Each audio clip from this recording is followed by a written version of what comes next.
Praise the Lord.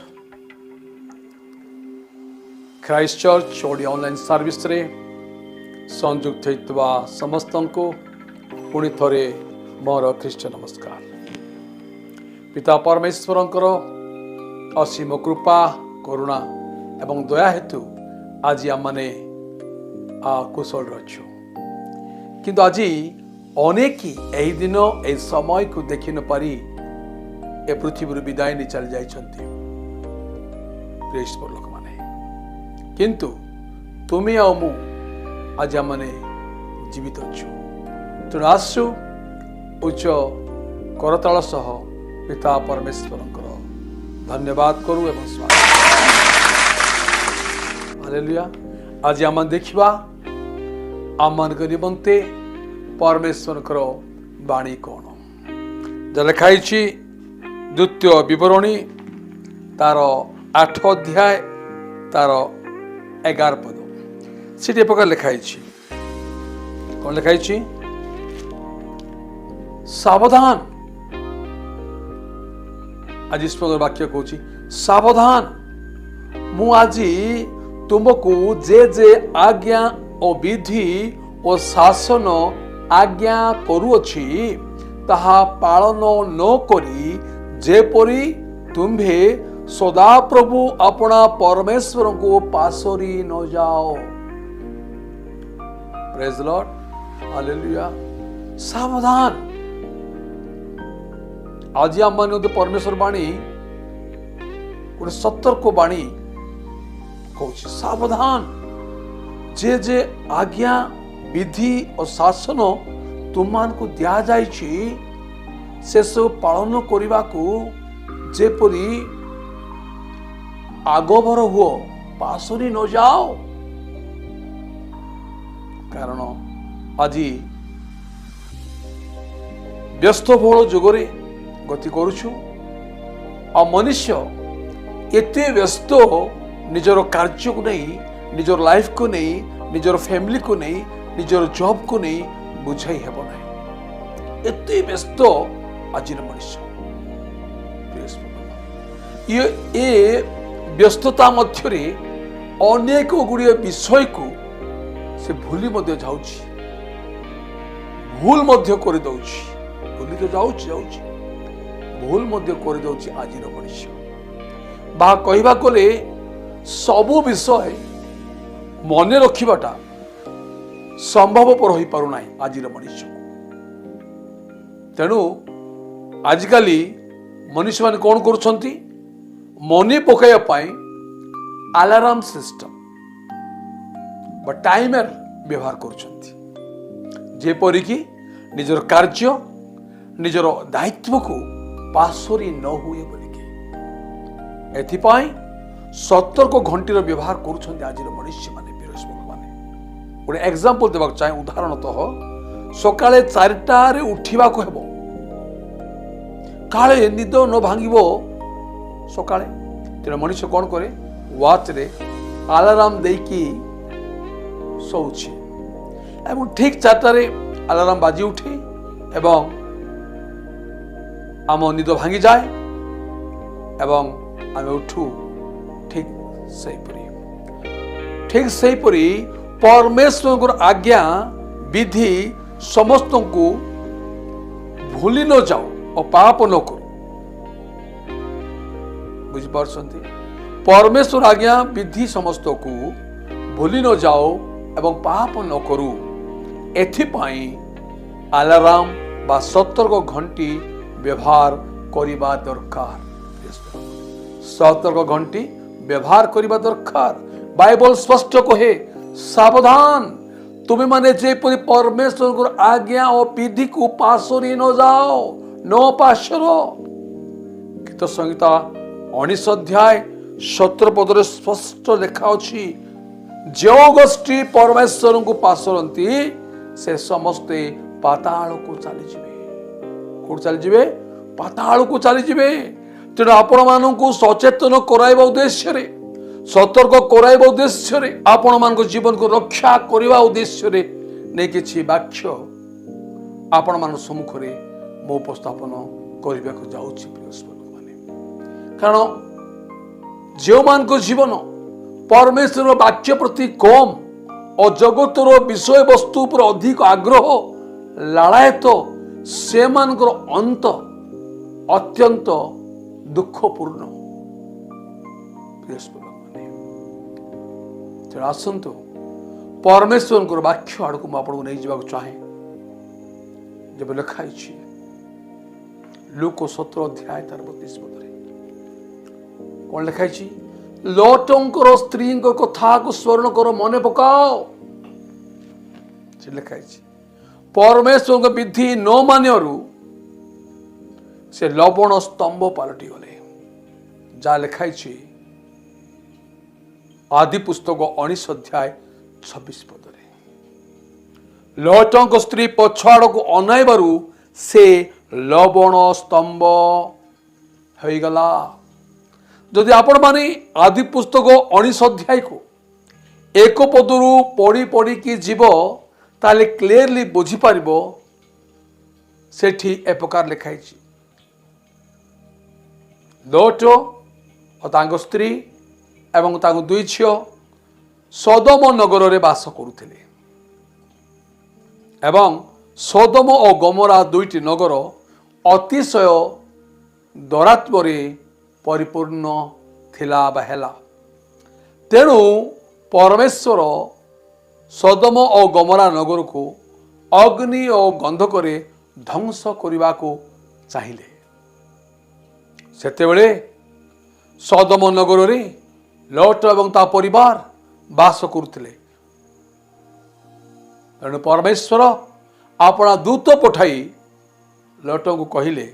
जहाँ लिखाई आदि पुस्तक 19 अध्याय 15 पदरे दूत माने लौट को चंचल कराई कहले उठ अपना भार्या और ए जो तो दुई कन्या एठार अछंती से मान को घेनी जाओ नहेले नगर दंड रे विनष्ट। एक कथा शुणा मात्रे लौट प्रस्तुत है जीवा पाई। Praise Lord. सही आदि पुस्तक 19 अध्याय 17 पदरे आउरी लिखाई कौन लिखाई एई रूपे से मान को बाहर करी आनिला उतारी से मान को मधुरु जणे लौट को कहिला प्राण रक्षा निमंते पळाओ प्राण रक्षा निमंते पळाओ पछाड़ को दृष्टि करो नहीं और ए समस्त प्रांतर मध्य रे रुह नहीं नहेले विनष्ट। आदि पुस्तक 19 अध्याय 22 पदरे तुम्हें शीघ्र से स्थान को पळाओ दूत कहते जेहेतु तुम्हें सेठारे उपस्थित नहेले आमे किछि करि पारुना। लौट सोयर रे नामक स्थान रे प्रवेश करते सदा प्रभु आकाश अग्नि आ गंधक वृष्टि करी समुदाय नगर प्रांतर तन मध्यस्थ लोक से भूमिर जात सकल पदार्थ को उत्पादन करदेले। किंतु 26 पद लिखाई से आदि पुस्तक 19 अध्याय 26 पद किंतु लोटों को भार्या पछाड़ को अनाइबारू से लवण स्तंभ पलटि गला। कारण आदि पुस्तक 19 अध्याय 17 पद स्पष्ट लिखाई प्रभु को दूत माने स्पष्ट रूपे कहते पछाड़ को दृष्टि कर नाही दृष्टि कला लवण स्तंभ पलटि गला। परमेश्वर आज्ञा विधि स्पष्ट कहे सावधान तुमको जे जे आज्ञा विधि शासन दिया जाइछि ताहा पालन करो एवं जो गोष्ठी परमेश्वर को पासरती परमेश्वर वाक्य को पालन करती ना से समस्ते पाताल को चली जाए। लिखा अछि परमेश्वर को पासरिबा लोक माने विदीर्ण हेबे उद्धार करने को केही केही नथिबे। तेणु तेणु वर्तमान समय आत्मिक जीवन को रक्षा करने को बाइबल शिक्षा दिए।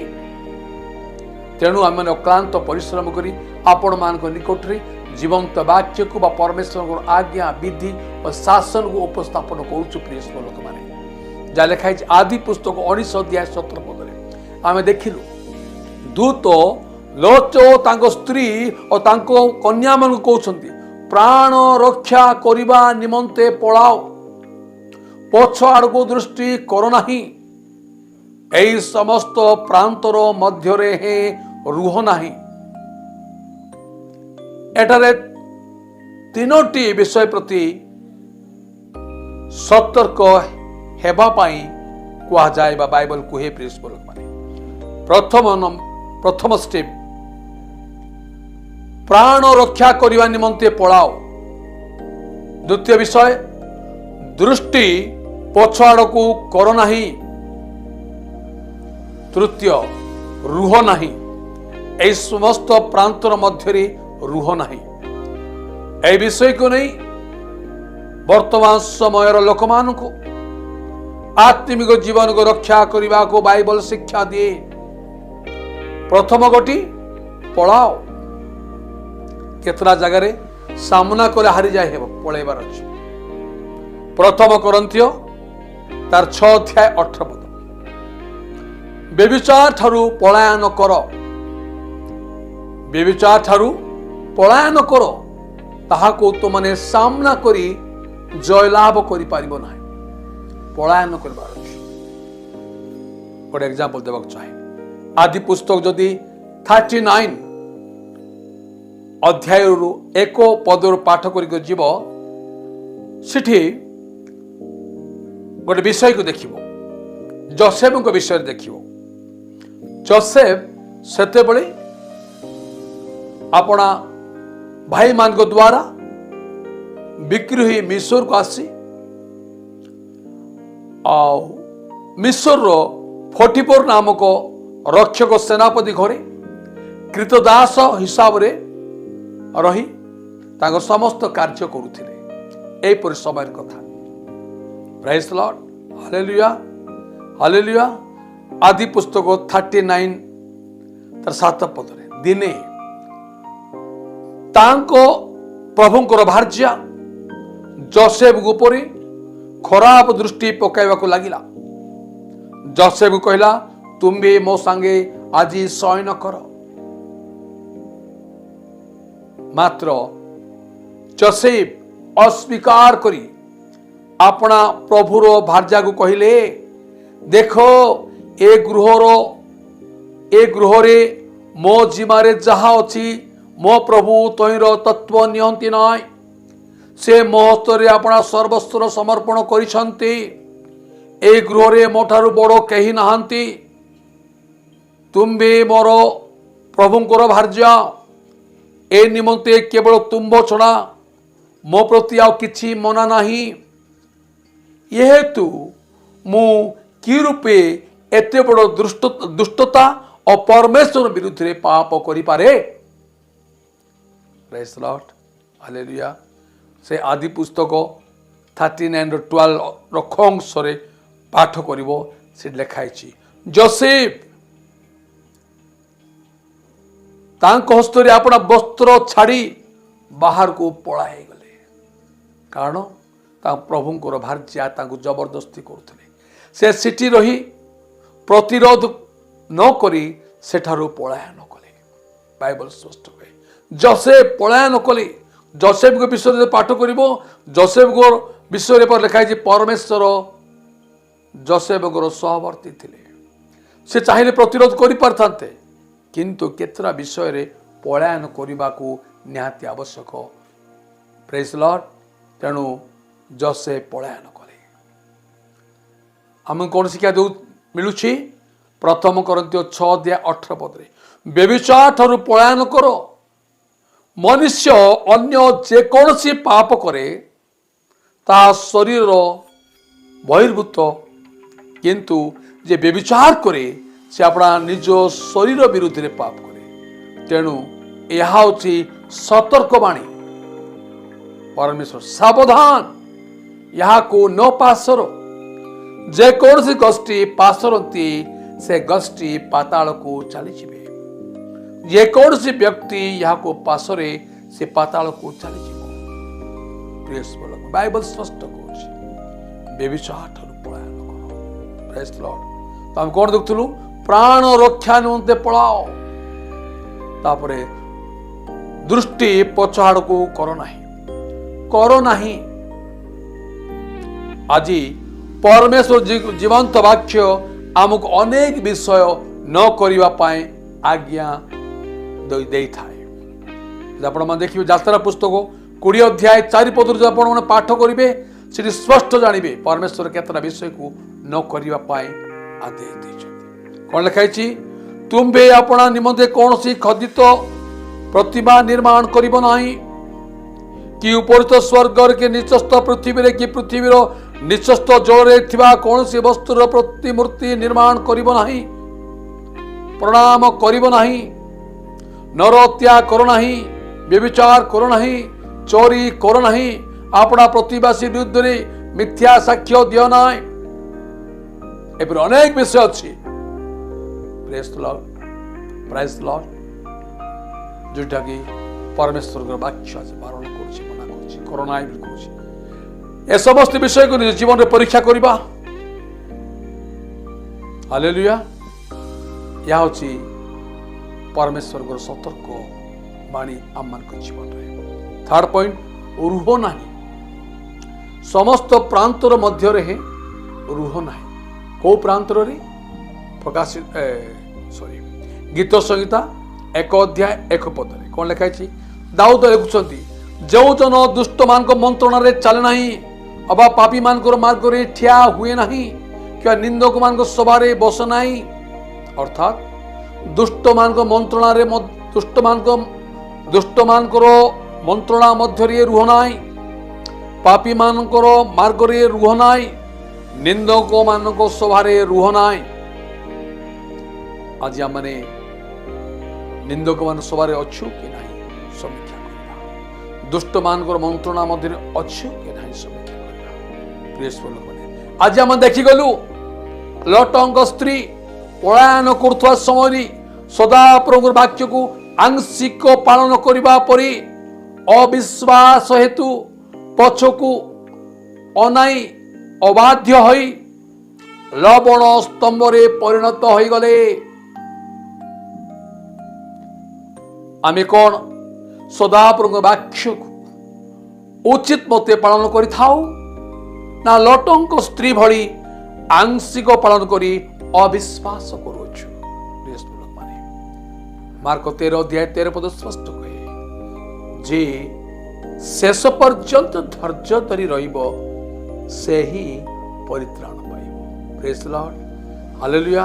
कारण परमेश्वर वाक्य ही आम मान को पापर बंचाइबो बा कहवा गले परमेश्वर वाक्य हूँ अलाराम सतर्क घंटी। तेणु गीत रचक तांको गीतर लेखती गीत संहिता 119:11 पदरे मो जेपरी तुम विरुद्ध पाप न करी एथिपाई मु अपना हृदय मध्य तुमर वाक्य को संचय कर रखी। आज प्रसंग ए गोटे विषय को उजागर करे कि तुमने परमेश्वर वाक्य को अपना हृदय मध्य संचय कर रख। से तुम को परीक्षा समय प्रलोभन समय विपद समय सतर्क करदेव सुरक्षा देव। प्रिय लोक माने लिखाई गीत संहिता 119:165 तुम्भे व्यवस्था स्नेहकारी लिखाई तुम व्यवस्था स्नेहकारी मानी महाशांति प्राप्त होती।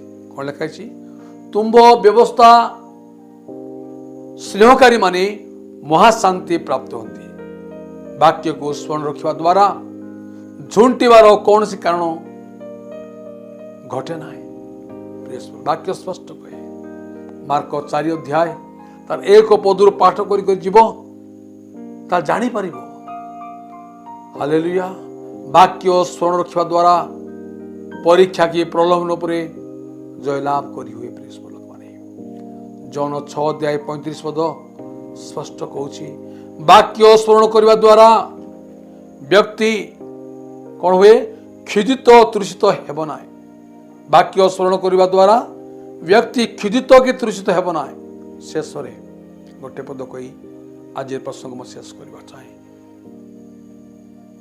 हितोपदेश तार 28 अध्याय 9 पद। जो लोक व्यवस्था शुणिबार अपना कर्ण को फेराए तार प्रार्थना ही घृणार विषय हो जाए हुए। प्रिय आज एथिपाई आमने व्यवस्था को निज हृदय मध्य रखिबार अछि।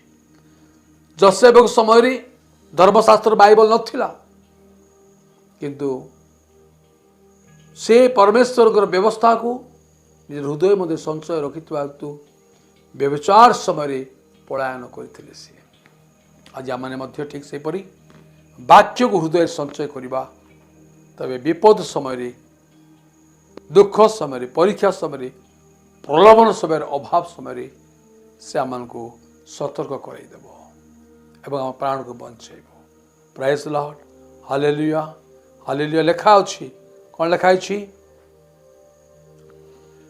जो माने परमेश्वर व्यवस्था को स्नेह करती से जीवन रे महाशांति प्राप्त करते। तो आसतु महाशांति प्राप्त होगापाई ईश्वर वाक्य को संचय करवा संचय कर रखा एवं अलाराम पर व्यवहार करवा। प्रभु वाक्य दी तुमको मत आशीर्वाद करंतु। God bless.